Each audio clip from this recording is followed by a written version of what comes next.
I don't understand this Gordon Hayward thing. Mm-hmm. And I would love to this morning kick off the show talking about why you hate Gordon Hayward so much. Because he gets booed last night and everybody on Twitter is talking about how much he sucks and he's never been the same guy and he screwed the Jazz. And Utah Jazz fans, I don't know if you are just bitter. I don't know if you are just upset. But why are you still hating on Gordon Hayward? It's something I don't understand. Mm-hmm. And I was a little taken aback this morning when you showed me, because I didn't see it, frankly. Right. I don't know where it is. Let me find it. This right here. This is from KSL Sports, tweeting a Gordon Hayward picture that says, "Thank you, Utah," like being smug about it. Right. Like being like, is this really is this really the level that KSL has fallen to? Apparently. Number one. Number two, are we really still this bitter in Utah about Gordon Hayward leaving? Yeah, I mean, I think people are pissed about it still, which is unbelievable to me considering all that's happened with Donovan Mitchell and Rudy Gobert. And I think that, it is true sports pettiness, in my opinion. I don't know who handles the Twitter at KSL. I don't know, who thought that would be a good idea to send that tweet out. But to me, it just felt petty. It just felt like classic Utah sports media having to pick on the lowest branch it possibly could. You couldn't just put up a picture. Like, my biggest problem is you're focusing on Gordon Hayward instead of focusing on Walker Kessler, let's say, or Lauri Markkanen, or whoever's on this roster right now that you really want to turn your attention to. And so to me, it's like, I don't know. I just don't get it. I don't get why we obsess over Gordon Hayward.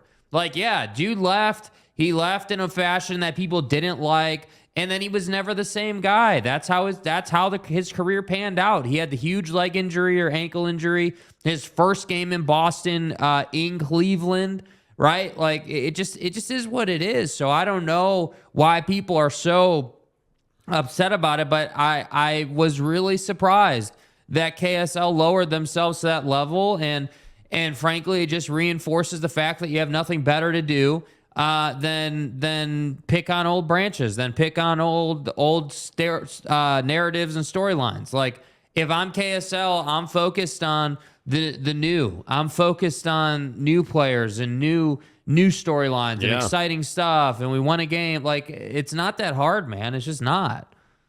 Yeah, I don't see. I don't know. I'm really surprised KSL did that. I guess I just hold KSL to a higher standard, like at that I'm a little surprised about. I mean, I just want to understand. So everybody's upset by, like, look at Louis Capazzo's comment. Gordon is dead to me at this point. No reason to boo him. Just ignore him. For what? Why would Gordon Hayward be dead to you? Did he do something different than you would have done? That must be it, right? Because you would never have done what Gordon Hayward did then. Because, holy cow, he's a terrible person who's dead to you. You just said Gordon Hayward is dead to you. Are you kidding me? This is a guy that gave you a ton of memories and then did exactly what you would have done, and yet he's dead to you. Mm-hmm. I don't understand that. I don't understand that. Like, and I guess that's the difference. I mean, I just don't understand why people are so pissed that he left. It's not like the guy was Michael Jordan or anything. I mean, Gordon Hayward Gordon Hayward was an all-star, but it's not like he was LeBron or something. It's not like Gordon Hayward is like an all-time great or anything. He's a solid little player, but it's not like he's some ridiculous, like, generational talent, right? Like, I think we could agree Donnie's better than Gordon Hayward. Like there's, you know what I mean? Like, I don't know. Like, was it the whole blog post thing or whatever, and how that all went down, or what is the? And be pissed at Dennis Lindsey for letting Gordon Hayward go to restricted free agency. I guess it'd never happen if you'd have just paid the guy. Boston gave him 4 years and $128 million, averaging $31.957 million. and it's fully guaranteed, and you're upset he said yes to that. You're upset he said yes to that. And if you're not, 6 years ago. and if you're not, if it's something different, then please explain. That's amazing to me. That's amazing to me. Like it is when you say things like Gordon is dead to me at this point. Like that means you hate that guy. How do you hate Gordon Hayward? Genuinely one of the nicest people. How do you hate that guy? Like, how do you say, oh, you're dead to me? If Gordon Hayward walked in here, would you say you're dead to me, or would you ask him for an autograph? You'd ask him for an autograph. Stop with this. You got to get over this. You got to get over this. It's the culture of the NBA. All right? It just is what it is. When Jordan Clarkson leaves and signs a pretty decent contract with another team this summer, that is if they don't trade him. Are you going to boo Jordan Clarkson if he doesn't resign here? Is he going to be dead to you? Come on now.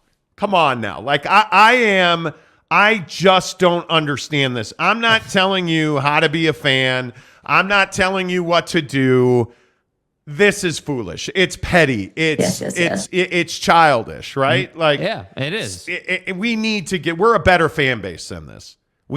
Salt Lake City is a better fan base than this, in my opinion. And I just think it's clearly a bigger issue. If KSL is still tweeting about it, I mean, maybe do we overvalue KSL? Is KSL not relevant?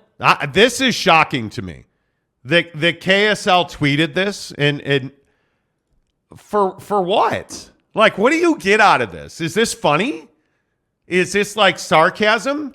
This is petty bullshit. That's what this is. This is KSL being a fish wrap. That's what this is. This is KSL begging for views and likes and wanting to be relevant. That's what this is. It's petty, childish BS, and KSL is better than this. And yet, I'm sure that everybody thinks it's neat, and I know that I'm probably making too much out of this. But I don't think you are. I think KSL is the biggest ticket in town from a news standpoint, and I think that tweeting a picture like that is irresponsible. It just flat out is. And Jazz fans, you need to get over it. You would have done, and this is what you can't get over, you would have done the exact same thing Gordon Hayward did. You would have done it. He didn't abandon you. He didn't bust your ass like you're some, like some girl that he went and cheated on you with your girlfriend. He gave you good years. And then 6 years ago, he left and signed a massive contract with the Boston Celtics. He's from Indiana. Hello. Like, are you kidding me? It's just not hard to understand. Like, it's not hard to he's an East Coast guy. He played at Butler. Yeah. Right? Do you...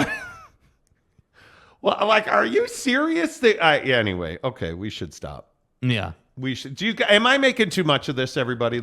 And feel free to tell me I am. Please feel free to tell me I am. I mean, he's a kid that was born in Indianapolis, played at Butler, and played for the Celtics. I'm going to guess he was a big Larry Bird fan. Mm-hmm. Like, why is it shocking he would go to the Celtics? It's not. No. It's not shocking at all. It just isn't. Like, I agree with Tanner. Like, this is the 6th season. And by the way, he hasn't been the player he was when he was here. No. And when he was here, he was an average player. He wasn't an elite player when he was here. Did he ever average 20 points a season with the Utah Jazz? I highly doubt it. I don't think he did. I highly doubt it. I don't believe that he did. He was a high teens, 18, 19 a game guy. And by the way, I'm just curious. If Gordon Hayward had stayed here, would you have gotten Donovan Mitchell? No. Who left, and now you hate Donovan Mitchell too, by the way. He never averaged. He averaged in his last year in Utah, he averaged 21.9 points a game. And his last year, there you go. And he's never gotten back to that level. Do you feel better? Like, it's ridiculous to me. Yeah, I mean, I think that Jazz fans I'm not going to say all Jazz fans. I think there's a sect of the fan base that is particularly bitter. I would agree with that. I would agree with that. All right. By the way, the Jazz did win a game last night. So let's see. All right. Let's get a couple of comments in here real quick. I'm on pre-workout and doing cardio, a.k.a. I'm wound up. Well. I love that. See, own your. That's exactly right, Capazzo. Exactly right. I'm on pre-workout. Your face is tingling. That's pretty much self-explanatory. Dude, that's one of the greatest answers ever. Kanai Johnson says, damn, y'all still mad at Hayward leaving? Cut the umbilical cord and move on. Exactly. Brett Robbins says, that's like saying Stockton and Malone was 30 years ago. Get over it. No, it's not. No, it's not. Was he ever Stockton and Malone? What are you talking? He was an average player, man. And he turned into Gordon Hayward turned into Donovan Mitchell. What are you talking about, Stockton and Malone? I'm not talking. It would be the comparison is okay. If I'm just sitting here being a jerk about it, I'd be like, it's Michael Jordan. Get over it. You're never getting over Michael Jordan not pushing off on. Anyway, the point is flu game, Anyway. What's up, big bro? Yeah, you're never getting over that, right? You're never getting over that. It's average-ass Gordon Hayward who promptly broke his leg, man. Get over it. Like you're hanging on to this like the guy gave you herpes or something. Like what? Oh my God. Anyway. He is. Gordon Hayward was an average player when and he yet was. You're still pissed. Anyway, Gage Carter says, not to mention Brad Stevens coached in college too. Hello. Like, what are we doing? Lopes Van Gabe, when people show you who they are, believe them. KSL clearly isn't better than that. That's what I'm saying, dude. They're probably You not. want to call us YouTube hacks, and you got KSL out here picking on stories from 8 years ago or whatever. Hey, we're the hacks on YouTube that almost have 10,000 subscribers, by the way. Yeah. What's going to happen to the hater who's like, you guys don't even have 10,000 subs, man? If I knew what I was going to fucking do, I'd have already done it. Don't know. I don't know what Buddy's going to do. Oh, I love it. I don't dude. know. I don't know what this town's gonna do when we cross that line. What's gonna happen when we have 10,000 subs and you can't be like, you know what? You know what we should do? When we cross 10,000 subs, do you want us to put out a Gordon Hayward tweet? Is that what we should do? I guess. Is that the thing now? 129 subs to go.